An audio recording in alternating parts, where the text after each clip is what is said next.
азыр эмес, бир 10 жылдан кийин балким парламентаризм кайта келет Кыргызстанга. Ушу региондо биз өзүнчө эле бир пионер өлкөбүз, өзүң башында айтып кеткендей. Мына биз парламентаризмге буруп дүйнө жүзүнүн баарын алкышына ээ болгонбуз. Жаштар келип атат мына сахнага. Саясий сахнада жалаң жаштар. Саясий каржылоо деген бул бизде такыр баягы дың жерде, такыр биз ошол жака баспай атабыз. Мына биз 10% берип атат Кумтор деп сыйынып атабыз го Кумторго. Мына четтен келип аткан ушул жерде Бишкекте отурган 10 чакты батыштын, ошол эле чыгыштын, мейли Япония, мейли Корея ошолордун элчилери отурат. Ушу жалпы бизде 10%. Мен алардын аялдарына, балдарына кайрылат элем. Могу атаңар окусун бул мындай китептерди. Билсин бул парламентке барганда жөн эле унчукпай, балыктай болуп отурбай. Жаңы конституция боюнча статус деген калып атат. Экс-президенттин статусу калып атат. Мен айтат элем, мен ага жулунган жок болчумун, ал мага берилген. Сен мына Украинанын баары эле ошондой, Казакстандын, Армения баары эле ушундай да. Бирок бизде Кыргызстанда башкача көрөбүз бул маселени, башкача ойлонобуз десе эл. Мына азыркы конституциядан анда ошол статус дегенди алып салыш керек. Мен 80 миңди аламын, 80 миңдин ошо мен дагы бир нерсени айтып коет элем. Ушуга жакын акчаларды баягы күнү 150 генералдар тизмесин берди го. Ушулордун баары эле ушундай эле акчаны алышат. Мен өзүм абдан жеңил сезем. Анткени мен ал акчаны өзүм эле жеп, өзүм эле жыргап, шуба анан бир сонун көнөктөрдү алып аткан киши эмесмин. Агартууга жумшап аткансызды. Мен ошо фондду кармап, ошо фондду да канча керектүүлүктөрүн жаап, ошентип жүргөнүм. Менде эле алып аткан адамдар, алар үйүндө эле отурат го чай ичип. Арбаңыздар, урматтуу көрүүчүлөр, биздин бүгүнкү кезектеги мейманыбыз экс-президент Роза Отунбаева, алып баруучу мен Жадаткыр О Шакир. Көрсөтүүбүздүн аталышы 120. Эже, бүгүнкү күндө эл, жаштар өзгөчө абдан ийкемдүү. Бир нерсеге, чырт эткен нерсеге маалымат селинде аларга тандоо, альтернативалык тандоо толтурат. Андыктан экөөбүздүн маегибиз аларга да кызык болсун, коомдук баардык катмарга. Бүгүнкү сурообуз ошол демократия институттарын кантип калыптандыра албай келатабыз. Парламентаризм идеясы 2010 жылы Кыргызстан эл аралык коомчулукка бир жакшы жөрөлгөнү баштагандай, Борбор Азиядагы бир жаңы саамалыктай болуп, бизге ишенкиребегендер болду, ишенгендер болду, үмүт арткандар. Бирок кайсынысы реалдуу чындыкка айланды. Ошол бизге баягы кандай мындай сетиркөө менен караган Россия өзгөчө мындай бизге эрте экенин айтты эле да. Ошолордун басым кысымы менен биз парламентаризмди кура алган жокпузбу же чын эле бышып жетилек элек беле коом, саясий топтор? Бар эле бар бунун ичинде, бирок такыр эле парламентаризм урады, болбойт, келечеги жок дегенге мен макул эмесмин, такыр макул эмесмин. Мен ойлойм, мына азыркы деле бийликтин өкүлдөрү айтып атышат. Бу азыр эмес, бир 10 жылдан кийин балким парламентаризм кайта келет Кыргызстанга. Азыр болсо ушу эрте болуп атат деген мааниде. Бирок жалпысынан мындай бир абдан көп ушундай идеялар таңгуланып атат биздин коомго. Ошо кедей жакыр өлкөдө демократия болбойт. Же болбосо мына биз ошо такыр эле парламентаризмге бара турган келечегибиз жок деген. Ушул пикирди так сиздин шакиртиңиз Эдил Байсалов айтып атканды күтүүбүз болуп атат да. Мындай да, мына Эдил деле өзүнчө балким Кыргызстанга жан тартып аткандыр. Бирок мен айтат элем, Эдил көптү билет дүйнө жүзү жөнүндө. Мына Индия миллиард 300 миңден кем эмес өлкө дүйнө жүзүндө, эң көп элдүү. ушуларда собственно эле демократия болуп атпайбы? Ушулардын баарын ошо миллиард 300'дү демократия жолу менен эле бүгүн өнүктүрүп атат. Причем экономика жагынан да булар абдан катуу келе жатышат. Муну эч ким тааный албайт. Эми Индия бер жакта калсын, эми ал болсо түпкүлүү мына акыркы 50 жылдан бери, 60 жылдан бери демократия болуп келатат. А мына мо Бразилия, Индонезия деген өлкөлөрдүн баары чоң мына ошол эле Түштүк Африка деген өлкөлөр, булардын баары мына ушундай демократияга буруп кетишти да, собственно бүгүн демократияны өстүрүп өрчүп келе жаткан өлкөлөр. Макул, Эдил Байсаловдун логикасы боюнча кедей өлкөлөрдө демократия курууга мүмкүн эмес экен. Ошол эле убакта Кыргызстандын бүгүнкү казынасы жарды болуп турганда күч органдары мындай авторитардык бийликти орнотуш үчүн дагы каржы керек да. Күч органдарына, милицияларга баарын каржылап турганга, бийликтин баягы кара көздүн карегинде сактоогочу бул жагы деле бар да. Маселен, ошо диктатура орнотобуз десек деле акча керек да. Анын баарын эле шылтоо ошол баягы мындай айтканда ашкере кошуматчылыкка. Эми биз темага эле кирбейлиби да? Макул, келиңиз. Анан мен ойлоп атам, мына биз үчүн азыр мына референдум аркылуу жаңы конституция кирсе, демек биз ойлонушубуз керек да, баарыбыз коом. Муну менен бүтпөйт да биздин өнүгүүбүз, саясий өнүгүүбүз. Биз ойлонушубуз керек, келечек кандай болот экен. Биз ошо дүйнө жүзүнөн калбай эле, анан ошо региондо биз өзүнчө эле бир пионер өлкөбүз, өзүң башында айтып кеткендей, мына биз парламентаризмге буруп дүйнө жүзүнүн баардын алкышына ээ болгонбуз. Азыр деле ушу бизде биздин өнүгүүбүздү карап аткан элдер толуп атат, мына демократиялык өлкөлөрүбүзчө.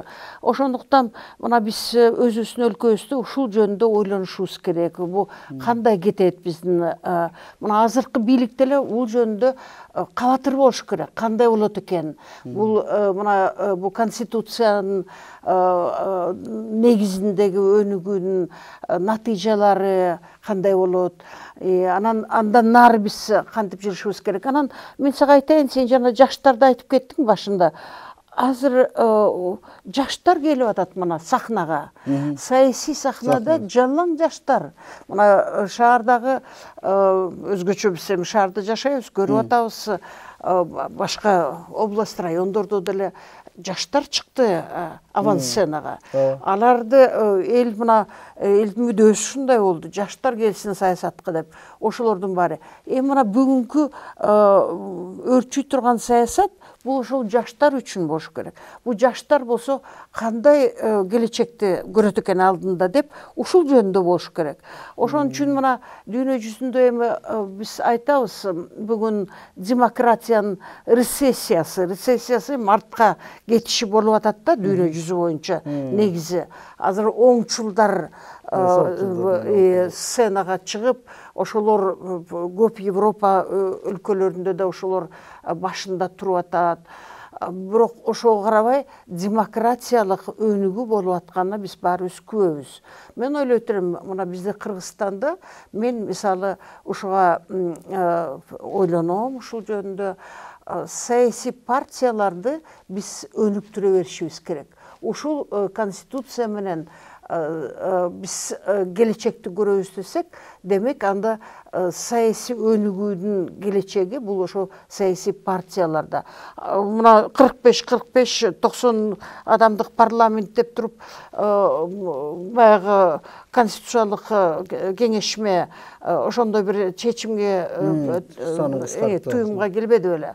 Бирок мен ойлойм, бизде сөзсүз бул пропорционалдык шайлоо, саясий партиялар күчтүү болсо, биздин келечегибиз мындай бир, бул ар бир баягы аймактан бир депутат чыкканда эсиңде барбы баягы 2005 жылкы эркек парламенти? Ушулар капчыктуу эле адамдар келбеди эле парламентке.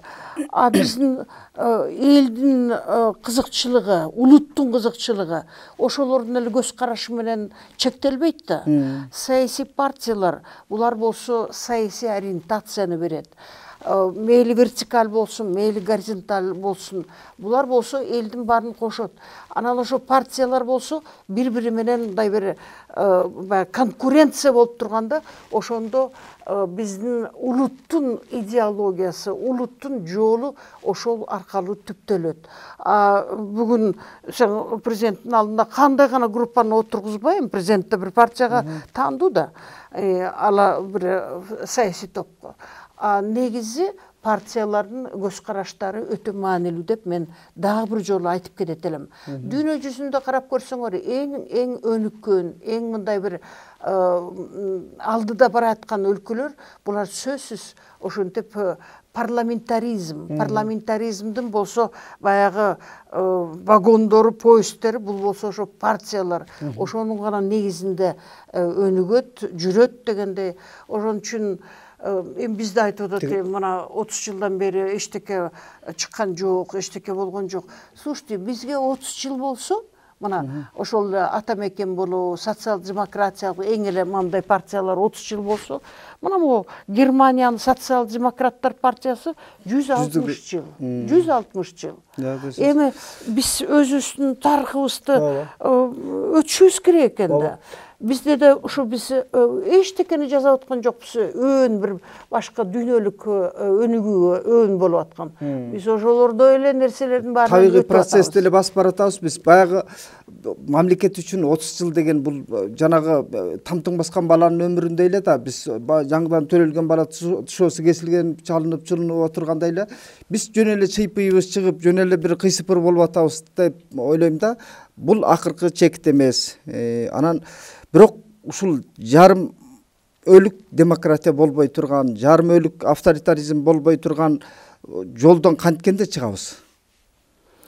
Эми чындан эле чыдамдуулукта керек экен. Мына карабайсыңбы? Эми ошол 30 жылда мен баягы бир атайын Сингапурдун китепти Ли Куан Юнун тарыхын дагы бир карап чыктым да. Ошо 30 жыл мурун аларда деле абдан көп кыйынчылык болгон. Жанындагы булар Малайзия болчу да, анда Сингапур эмес, Малайзия болчу. Жок, эми мен азыр немени айтып атам, Малайзиянын тарыхын айтып атам. Сингапурдун өзүнүн да самостоятельный тарыхы да болду. Бирок ошондо да буларда жанагы расалык кагылышуулар болуп атты. Буларда абдан көп мындай бир диний катаклизмдер, абдан көп ушундай кагышуулар болуп атты. Демек, биз ошо бир паста эле болуп калбайт экен да, бир паста эле да. Эми сөзсүз мына жанагы биз башында айтып кеткендей, катуу башкаруу, бир адамга жоопкерчилик деп азыр көп айтылат ошол жөнүндө. Ошентип отуруп биз бир деңгээлге келишибиз керек экен. Бирок демократия деген баары бир өтө маанилүү болуп атат. Мына мисалы карасаңар, өлкөлөрдүн баары демократия. Жок, мына мен мисалы Беларусьту эле алгылачы. Беларусьту. Эми мына 30 жылдан бери, азыр быйылкы 30 жылдыгын булар болсо эле даңгырап өткөрмөй болчу да. Мына биз эч бир заводду кыйраткан, бузган жокпуз. Биз болсо мына биздин жашоо деңгээлибиз өйдө Россиядан да ашып кетет керек болсо. Бизде болсо мына баары жумушка барат, эртең менен саат 9-да 6-да кетет дегенде. Эмне болду аягында? Адамдарга ошо эркиндик керек экен, демократия керек экен. мына былтыркы 9 августтан кийин ошо шайлоодон кийин баары бузулбадыбы? Азыр кайрада башташты жанданып. Ну да, мен айтып аткан сөзүмдүн маңызы ушул да. Бул демократия деген, эркиндик деген, бул ошо бир баягы эркин элдин муктаждыгын жаратат өзүнүн өзү. Да, бул болсо адамдардын жашоосуна бул өтө маанилүү экен да. Жалаң эле ошо экономика менен тойбойт экен да адам. Демек, мен эми алыскы мисалдарды келтирген жокмун. Мына биздин ушул эле мисалды карап көрсөңөр. Демек, биз туура эле жол менен баратабыз. Эркиндик биз үчүн маанилүү. Эл аралык коомчулукта Кыргызстандын ролун айталы анда. Бүгүнкү күндө колдоо таппай калды десек болобу Кыргызстанда эл аралык уюмдардан? Жок, антисе болбойт. Мен оюмча ар бир өлкөдө абдан эле ушундай ар кандай өзгөрүүлөр болот, өйдө төмөн болот. Кыргызстанда деле мына бүгүн ошо конституцияны мына Венеция комиссиясы айтты, айта турганын айтты. Кечөөңкү мен биздин элчи, Венадагы элчинин айтуусуна караганда, ал айтып атат, ошо 10-жылы кенебей ушу алдыга кетти эле, партиялар начар деп ошондо деле айтылган. Мына биз азыр болсо ошону көрүп, биз мындай конституцияны алып атабыз деген мааниде ал элчи ошентип айтып атат. Мен айтат элем, бир күнү башташ керек да бул партиялардын түзүлүшүн. Такыр эле өзүбүздү жээрип эле, анан болбойт. Жапжаш мамлекетте партиялар жаңы эле башталган болчу да, мына болуптур 20 жыл өттү. 20 жыл мына жана экөөсү айткандай, бул деле бир кичинекей эле мөөнөт экен да. Ошон үчүн мына партиялар бутуна туруп атты, башталды. Мен оюмча бул биз үчүн, мына Кыргызстан үчүн бул өтө маанилүү бир этап. Мен жанагы партиялардын каржылоо боюнча маселени айтып кетип ким келет да кайта эле. Биз ушул партиянын каржылоосу боюнча азыр Жогорку Кеңештин алдында закон жатат. Ал закон боюнча 2 окуудан өткөн. Бул Айнур Алтыбаеванын закону экен. Ушул закон өтсө, бул өтө туура болот эле. Анткени биз партияда ачыктык болуш керек. Мына биз айтып атпайбызбы, партиялар булар болсо олигархтардын партиялары, бул жерде үдөмүк акчалар, акчасы барлар эле партияны түзөт экен, анан тиги анан бу деп. Биз ошентип мындай бир ушундай бир раковый шишикти жарышыбыз керек. Биз сөзсүз мына азыр ачыктыкты киргизишибиз керек партияларга. Биз ушул жаңы айданды өздөштүрүшүбүз керек. Бул кандай финанс каржылоо, партиялык каржылоо деген, саясий каржылоо дегенде. Эми бул жагын айтсаң эле, анан кийин мына батыш тигинти, анан батыш минтти деп эле ошентип эле чыгышат. Стереотиптин коркунучтары да. Батыш мына үйрөтүп атат. Батыш ошол Япония, Кореяны деле үйрөттү. Мына батыш болсо ошо Бразилия, Чилини деле үйрөттү. Азыр биз алар технология жагынан алдыда экен, биз болсо ошону азыр өздөштүрүшүбүз керек. Россия менен Казакстан деле ошону үйрөндү. Ошондуктан мен айтат элем, мына биз сөзсүз ушуну өздөштүргөнгө аракет жасашыбыз керек. Мына Россия менен Казакстанда кандай чоң аракет жасайт бийлик, аларды өстүрүп ошол партияларды. Аларга мамлекет бюджеттен бөлүп берип атат акчасын. Алар болсо ошо эл менен иштеп жатканына акча берип атат, масс-медиага акча берип атат, ошолорду көрсөт деп. А биз болсо мына кургак өзүңөр тургула, же болбосо ошо олигархтардын акчасына таянгыла деген мааниде такыр. Мына мындай талкуулоо болсо эле, жок бизде эл жээрийт, анан кийин болбойт деп ошентип депутаттар кылып эле коркунуч болот экен. А мындай бир сол жагынан оң жагынан алып ошол жакта тиги партиялардын бүгүнкү 5 партия, мисалы 6 партия Жогорку Кеңеште, ошолордун кайсы акча менен жылып атышат, кимдин акчасы дегенге биз эмнеге мындай бир коомчулук катары кызыгып ошонун баарын бир анатомиялык мындай бир неметпейбиз да. Бул менин оюмча өтө маанилүү.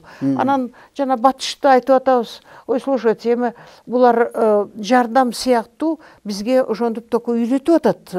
Кантиш керек, кантип окутуш керек, кантип эсептеш керек дегенде. Мен карап көрсөм, ошо жалпы жардамдын ичинен дүйнө жүзү боюнча, эми биз жалаң эле Кыргызстан бар эмеспиз да. Африкада 60 мамлекеттер бар. Латин Америкада бир 50 мамлекет бар. Азияда канча бир 60 мамлекеттер бар.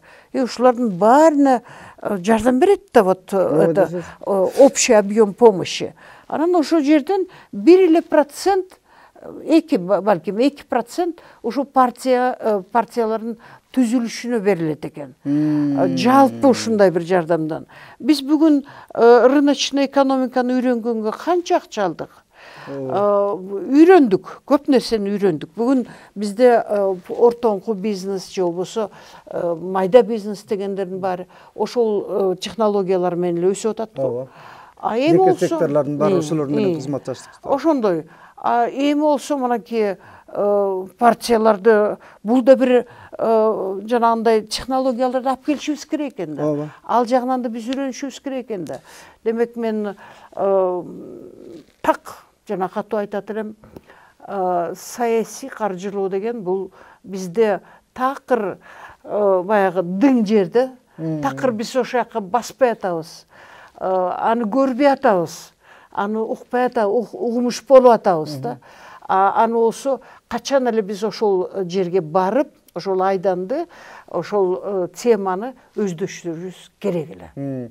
Грузиянын мисалында бизде мындай түшүнүк бар эмес беле? Тиги эл аралык валютный фонд же болбосо дүйнөлүк банктан акча алсак, биз мамлекеттин мойнун капканга салып берип коебуз деген түшүнүктөр бар эле да. Бирок Грузиянын тажрыйбасы андай болгон жок. Тескерисинче ошо батыштын колдоосу менен мамлекеттик түзүмдү, демократиялык институттардын баарын калыптап алды.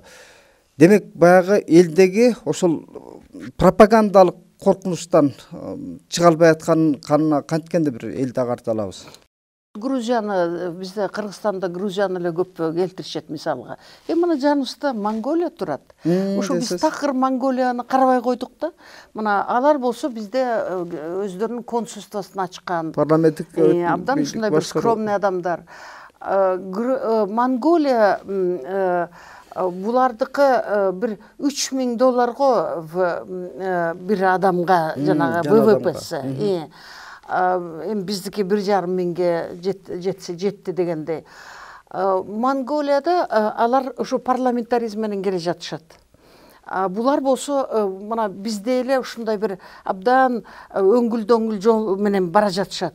Бирок токтоп калган жок, парламентаризмди токтотуп кескен жок. Ошо консенсус деген иштеп атат да ичинде, саясий күчтөрдүн ортосунда консенсус.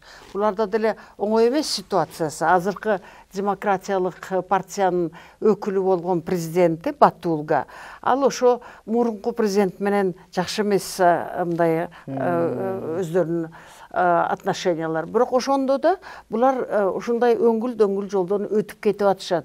Мен ошого баа берет элем да. Эми булар ар бир өлкө, жалаң эле Грузия эмес, ар бир өлкө дүйнөлүк банк менен МВФтен алат кредитти. Биз мына дүйнө жүзүн баары эле алат. Япониябыз деле алат, Америка деле алат, баары эле алат. Эми мунун баарын мен ойлойм, биз жаманбы жакшыбы өздөштүрдүк. Бизде каржылоо жакта эксперттер бар.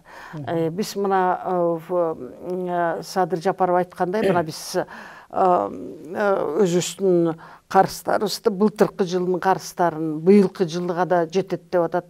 Ошондой аны кайта төлөгөнгө биз үйрөндүк. Демек, бул жагынан менин оюмча проблема жок. Бул проблема жалпысынан эле ушу батышка биз баарыбыз каршы болуп турушубуз керек экен да. Эми ушул менин оюмча такыр бизде да ушу чоң өлкөлөр бири-бири менен азыр биз баарыбыз билип атабыз, түшүнүп атабыз. Америка менен Кытай, Россия менен Америка булар чындан эле ушул күндөрү булар бири-бири менен сүзүшүп турган кези. Абдан курч мындай бир противостояние деген болуп атат. Бирок биз ошого кирбешибиз керек да негизинен. Биз өзүбүздүн мындай өзүбүздүн жолубуз менен, өзүбүздө болуп аткан иштер менен алектенип, жардам дегенди туура түшүнүп, мына мисалы чет жардамы Кыргызстандын бюджетинде 10% так түзөт да. Мына биз 10% берип атат Кумтор деп сыйынып атабыз го Кумторго. Мына четтен келип аткан ушул жерде Бишкекте отурган 10 чакты батыштын, ошол эле чыгыштын, мейли Япония, мейли Корея ошолордун элчилери отурат. Ушу жалпы бизде 10%. Былтыр 2020-жылы 17%ке чейин чыкты. Анткени мына ковид менен ковидке туруштук берүүгө бул чыгып кетти да ошончолук. Эми муну деле биз туура түшүнүшүбүз керек. Өз убагында ошол Япония, Кореяга жардам берилип, аларга ошондой бир көмөк болуп, ошентип бул өлкөлөр бутуна турган болчу. Бул дүйнөлүк, сен ошолорго жардам бербесең, алар сени каптап кайта, мына азыр Европаны качкындар каптап аткандай эле сага келет экен, сен ошака Африкага апарып бербесең жардамыңды. Бул эми дүйнөлүк закон да. Мына сиз дүйнөлүк саясий тажрыйбадан жакшы самалыктарды айтып атасыз да. Бул маселени парламент өкүлдөрү түшүнүш керек эле. Алар түшүнгөндүн ордуна коомдун үрөйүн учуруп отурбайбы? Батышчылдар керек болсо сиздин дарегиңизге да айтат да. Өткөн митингде да урларды колдогон депутаттар да айтып атпайбы? Батыштан каржыланган уюмдарды токтотуш керек, азаттыкты басыш керек, жагын басыш керек, андай мындай дегенчи.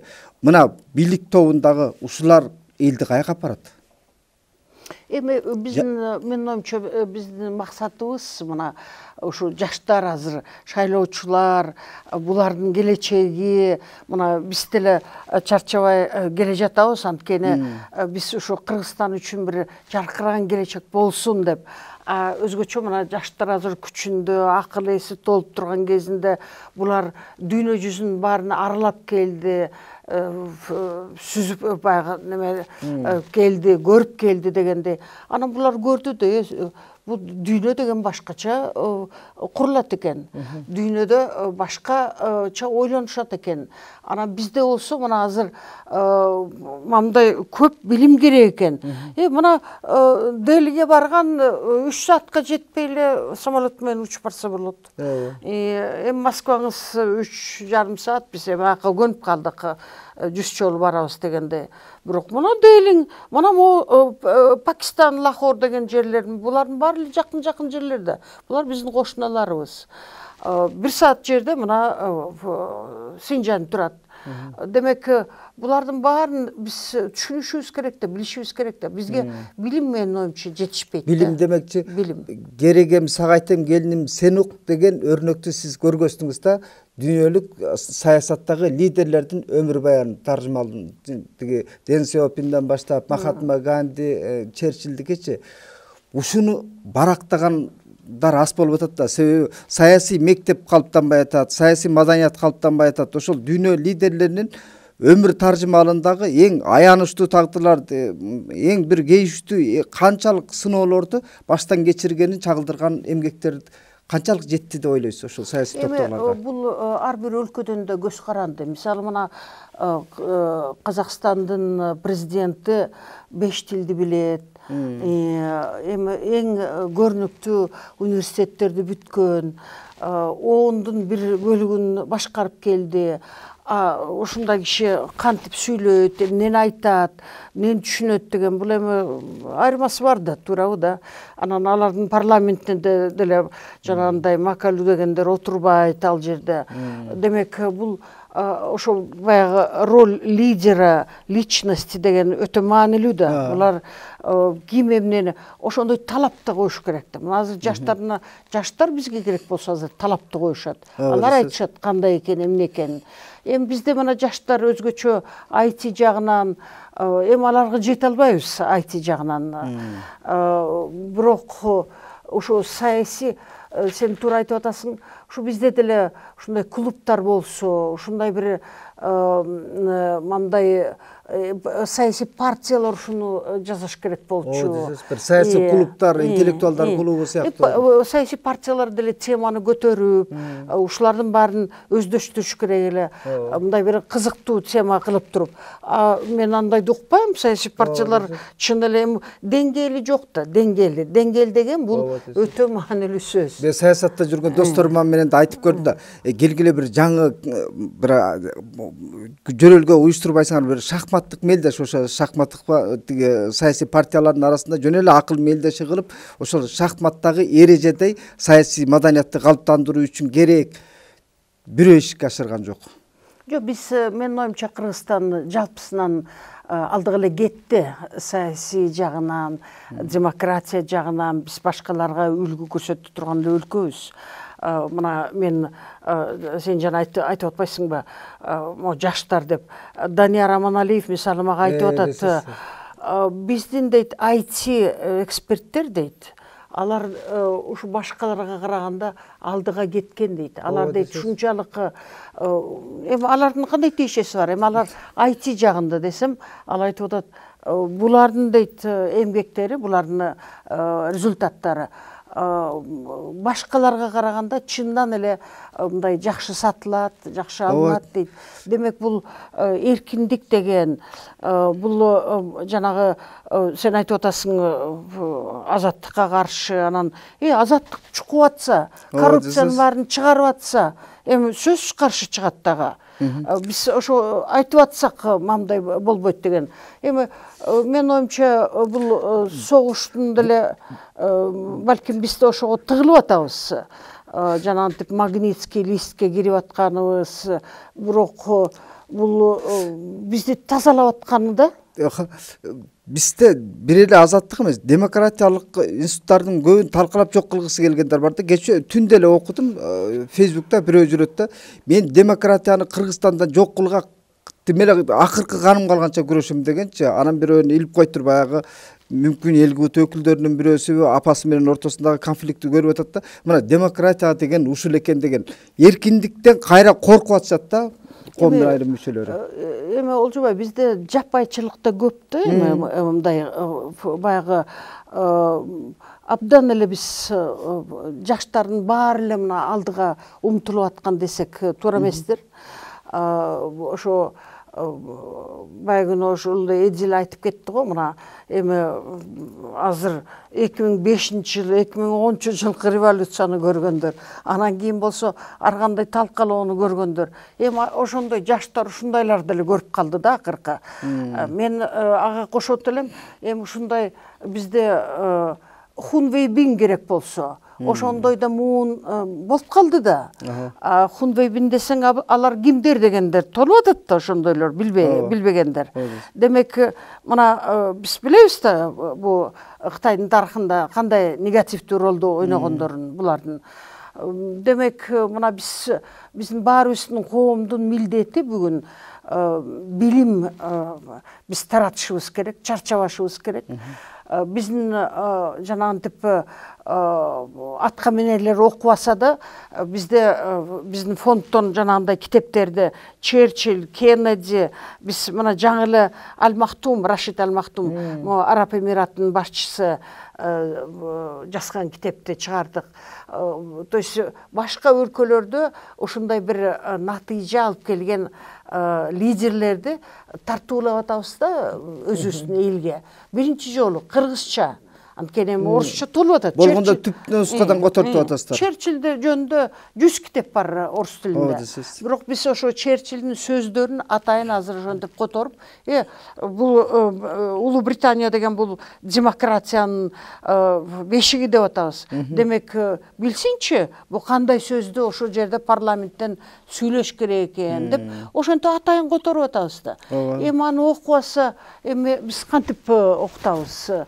Мен алардын аялдарына, балдарына кайрылат элем. Могу атаңар окусун бул мындай китептерди. Билсин бул парламентке барганда жөн эле унчукпай, балыктай болуп отурбай, ушулардын баарын окуса, адам деген үйрөнөт, көп нерсени билет деген мааниде. Ошондой эле мына мен айтат элем, биз үчүн мына жалпысынан бу демократия деген өтө маанилүү экен. Бунун баасы бар да. Мына мисалы биз Кыргызстан 2010-жылы ушу жарымтай эркин өлкөлөрдүн немесине жарым жартылай ошого киргенбиз да, ошол замат 2010-жылы. Бизде сөз эркиндиги, бизде мына жанагы чогулуштардын эркиндиги, ушулардын баары пайда болуп, азыр мына ушул 2021-жылдан баштап биз болсо мындай бүдөмүк зонага түшүп калдык. Грей зона деп коет, серая зона деп коет, ошого түшүп калдык. Мунун баасы бар. Баасы бар дегеним анткени демократия болобу, инвестициялар только конкуренция болуп аткан жерге, экономикалык жана саясий конкуренция болуп аткан жерлерге, ошол жерге келет. Мисалы мына президент Жапаров айтып атат, мен жанагы Асем оглунун китебин окудум дейт. Эмне себептен бир топ өлкөлөр кедейлер, а бир топ өлкөлөр болсо бай деген ушундай абдан атактуу китеп бар. Ошол китепте да жазылып турат. Мына так ушул мына демократиянын баалуулугу, демократия болсо, ошо жерге инвестициялар келет деген так таамай ушунун баарын ошол бир 500 барактык китеп го, ошол жерде жазылып турат. Демек биз мына балдар, биздин жаштар да ошону түшүнүш керек. Биз болсо айырмабыз башка чөлкөмдө, ушул чөлкөмдө. Да, автократия өлкөсүнө келип, хан эмне деди, ошону аткарганы, ал болсо сөзсүз мындай бир ыңгайлуу, бир мындай короткий срокко абдан эле ыңгайлуу. Бирок баягы көп убакытка, созулган убакытка бул болсо иштебейт. Ошон үчүн мына биз өзүбүздүн элибизди да ушундай түрдө, ушундай манерада өстүрүшүбүз керек. Аларды болсо тарбиялашыбыз керек ушундай манерада. Ошон үчүн биз, мен оюмча, азыркы НПОдо болобу, азыркы ГЭСте иштеп аткандар болобу, жарандык активисттер болобу, булар түбөлүк иштеп атышат. Кыргызстан ушундай болсун, ушундай өлкө, ушундай сапаты, ушундай контенти деген мен оюмча бул түбөлүктүү иш. Байкап атасызбы, сиз айткан ошол бейөкмөт уюмдар менен жарандык активисттердин арасында идиректүү, билимдүү жаштар абдан көп да. Бирок алар негедир парламентке жете албай эле, баягы эле базаркомдор, ошол олигархтар жетип калып атканда шарт атат. Олжобай, мына азыркы шайлоолор келип атпайбы местный? Биз сразу эле ошо парламентке барышыбыз керекпи? Мына ушинтип башташ керек да. Жергиликтүү. Булар болсо ошо чет мамлекеттен окуп келип, ошол жакта калып калбай, бияка келип, иштеп, мына ушул жерде бизнестерин гүлдөтүп, ачып, эми болсо мына биз сөз өзүбүз ошо шаарда чечишибиз керек экен деп турган кези.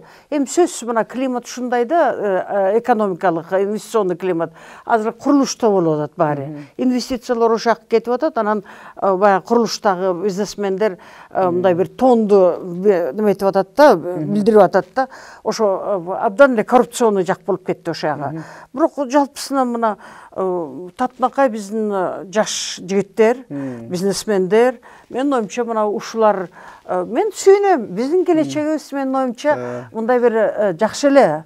Алардын көз карашы, сен айткандай, мына Лимон деген жана Акипресстин эмесин окусаң, канча жаштар окуп атат чет мамлекетте.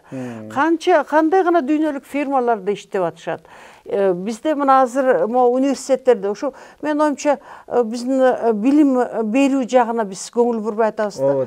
Мына азыр ушу ковидтен кийин эки тармак, бирөө билим берүү, берүү, экинчиси болсо саламаттык сактоо. Ушул экөө абдан маанилүү, чоң приоритет болуш керек эле. Биз ушуну көтөрө албай атабыз. Мен ойлойт элем, ушу журналисттер болобу, ким болсо да ушул эки тармакты көтөрмөлөп, ушул жерде иштеген адамдардын баарын көкөлөтүп, ошолорго көңүл буруп, ошолордун проблемаларын айтып турушса, менин оюмча биз ушундан да жол ачып кетет элек да. Билимдин приоритетин айттыңыз, эми жүрүм турум маданият жөнүндө да сөз кылалы. Жеке өзүңүздүн мисалыңыздан айтайын.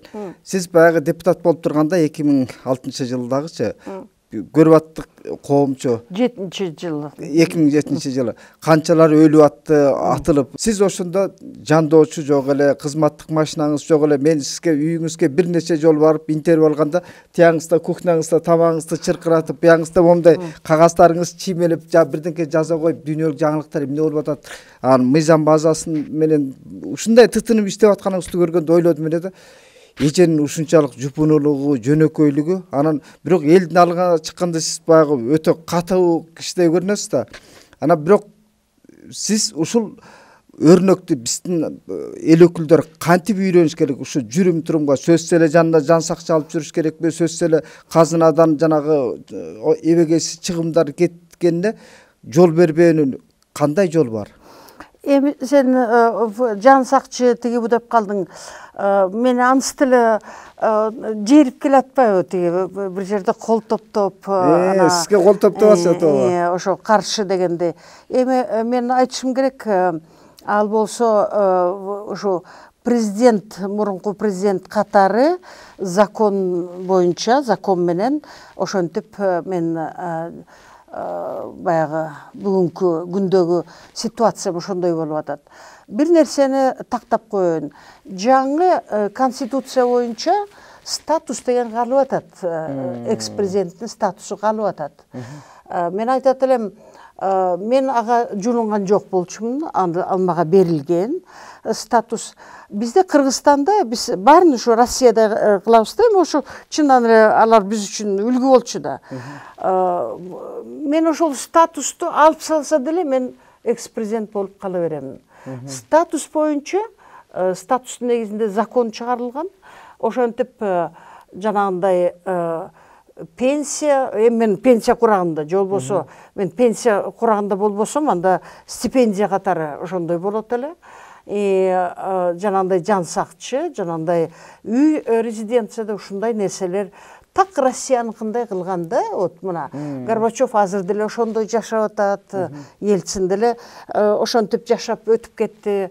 Биз аларды туурап ошентип жасаганбыз. Мына Украинанын баары эле ошондой, Казакстандын, Армения баары эле ушундай да.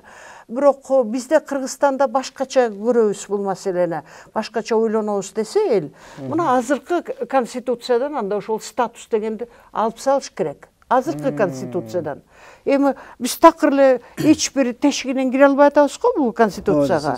Ошо ойдон мана кетти деп.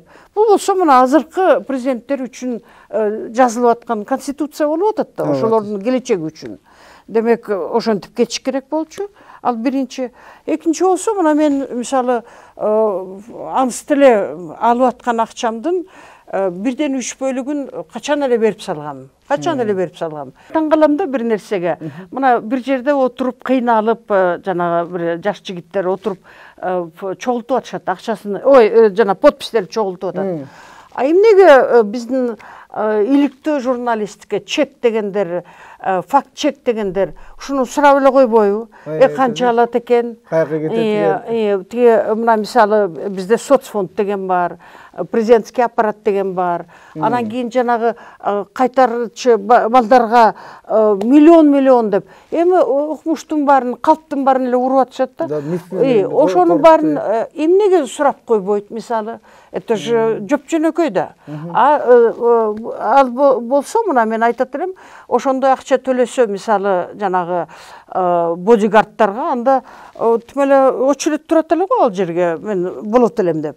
Мен 80 миңди аламын, 80 миңдин ошо мен дагы бир нерсени айтып коет элем. Ушуга жакын акчаларды бая күнү 150 генералдар тизмесин берди го. Ошолордун баары эле ушундай эле акчаны алышат. Ооба. Ошолордун ичинен дагы депутат болуп аткандар, мисалы бүгүн жумушта жүргөндөр, алар пенсиясын да алат, зарплатасын да алат. Анан мен ойлойм, бул баягы жана мен айтып кеттим го, бул жана хунвейбиндер да, чынын айтканда. Бул болсо биздин элди, өлкөнү ушундай бир жамандыкка, караңкылыкка түртүп аткан эле адамдар дейт элем. Мен өзүм абдан жеңил эле сезем. Анткени мен ал акчаны өзүм эле жеп, өзүм эле жыргап, шуба, анан бир сону көйнөктөрдү алып аткан киши эмесмин. Агартууга жумшап атканыңызды көрүп атабыз. Мен ошо фондду кармап, ошо фондду да канча керектүүлүктөрүн жаап, ошентип жүргөнүм. Мен деле алып аткан адамдар, алар үйүндө эле отурат го, чай ичип. Сиздин 80 миң сомуңузчу, пенсиячы, сону эшпейт. 200 миң сом пенсия алган генералдар бар. Мен жакында эле бир генерал менен сүйлөшүп, тиги ошол айына 200 миң сом алар деген октарынын жытын билбей кабинетте отуруп генерал болгондорчу. Ошолорду эмнеге сурак алышпайт, ошолорду эмнеге иликтөөгө алышпайт? Жок, сурак иликтөө керек жок го, просто мамтип изилдөө дегенде. Алар болсо генералдар, таможнядагы генералдар алып жүрөт, бүгүн налоговыйдагы генералдар алып жүрөт. Эми өзүң айткандай октун жытын билбегендер. Эми мындай да бул абдан мен оюмча бул саясий эле заказ. Саясий заказ катары аткарылып атат.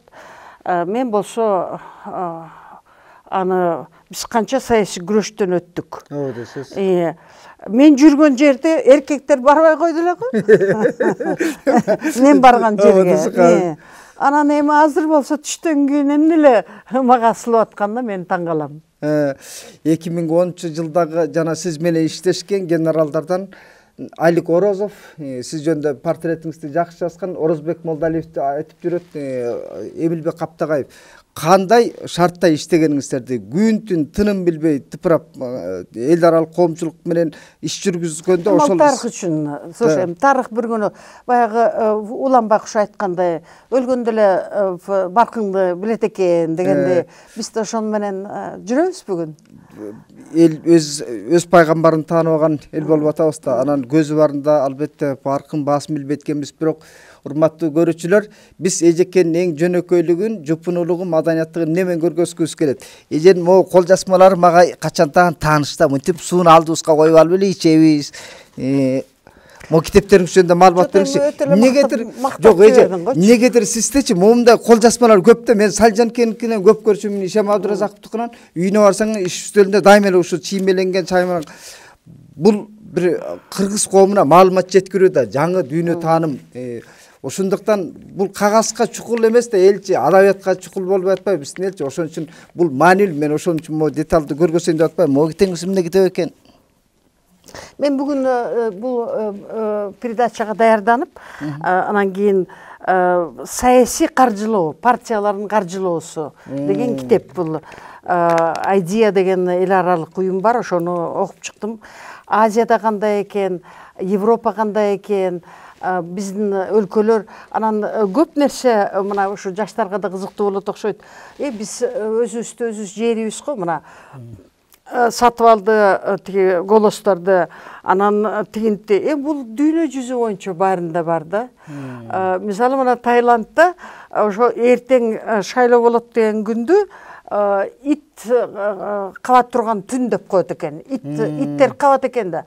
Ар бир үйгө 3-4 ар кандайлар келип ошо тыштайт экен да. Бергендерин айтсаң, неме таң каласың. Кофе берет экен, анан жанагы гаджеттерди берет экен, анан ар кандай эмнени гана бербейт. Тоюн жасап берет экен бирөөнүн. Биздикиндей эле да, көп нерсе биздикиндей эле экен. Бирок мен Угандан мисалына абдан таң калдым. Ошо 300 миллион долларды Мусевени деген азыркы президенти коротуптур бир акыркы шайлоодо. Почти 9 000 долларга чейин бериптир да шайлоочуларына. Мен ойлойм, бул өтө эле бир биз үчүн таң калыштуу да. То есть кайсы жерде болбосун мына ушинтип башталган экен. Бирок аягында мына мисалы Улуу Британияда бүгүн ар бир партияга акча бөлүнөт шайлоодо. Мына ушул акчаны пайдаланасыңар деп. Ошол акча менен барып, ошо агитацияны жасашат, ошол акча менен жүрүшөт машина менен и так далее. Бирок мен жана айтып кеткендей, ушу финансалык саясий каржылоо деген бул өтө маанилүү маселе. Ушуга биз киришибиз керек, ушуну менен биз алектенишибиз керек. Биз өзүбүз деле өзүбүз жийирип эле да бизде да парламенттин ичинде жанагындай криминалдар да кирип кетип атат. Жанагындай абдан уят нерсе. Биз эми таза жерден чыктык да. Совет заманы таза болгон экен да негизи. Коюңузчу совет заманын мактабаңызчы. Парламентте мындай кишилер жок болчу. Чынын айтты. Барын эле силер да барын жамандабагыла. Бирок партия болсо коммунисттик партия. Силер барын жамандабагыла тоже, понимаешь? Ал жерде да ошо күчтүү жактары бар болчу. Ошон үчүн мына баягы легендарный парламентте криминал жок болчу, 100% жок болчу. Мына ошондой. Кантип криминал жок болчу. Жашыруун өлкөдө айтылган эмес да. 90-жылдарда демеле агындын үстүнөн аккандай эле болуп чыкты го. Криминал дүйнөсү кандай үрөй учурган.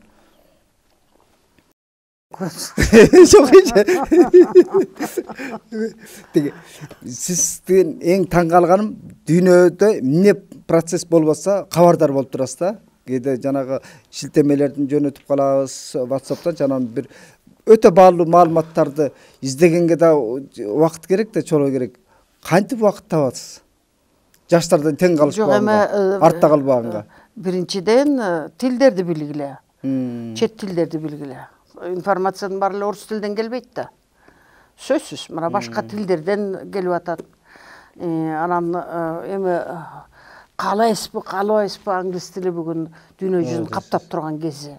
Демек, мына тилдерди билгиле. Экинчиден болсо, эми ар бир адам ошо биз дүйнө жүзүндө материалдык бакубаттуулук деген бул өзүнчө эле бир приоритет. Баары эле ошентип эле сопсону эле жашайбыз дейт. Бирок интеллектуалдык элита да бар дүйнө жүзүндө. Биздин Кыргызстанда да. Мына мисалы мен таң калып калдым акыркы жолдору. Өзбекстанда ушундай чоң аудиторияларда лекцияларды окуп атышат. Мирзиёевдин өзүнүн кызы аялдар жөнүндө кандай окумуш, жаңыбарлыктар, жаңы түшүнүктөрдү айтып жаш окумуштуулар окуп атат. Бизде андай жок го такыр. Бизде андай жок. Биз качан ушундай Данияр Аманалиев жазып атат го шаардык жаштарга өзүнүн бир контентин түзүп уюштуруп атат ошондой интеллектуалдык багаж бир Данияр Аманалиевчи. Бирок мен ойлойм бул да биз үчүн бир мисал. Өтө креативдүү мындай иш-чараларды уюштуруп атышат да. Урматтуу көрүүчүлөр, биз Роза эжекебиз менен ымандай сырын айттырдык бүгүнчү. Келип бергениңизге рахмат эже. Рахмат. Рахмат сизге. Рахмат.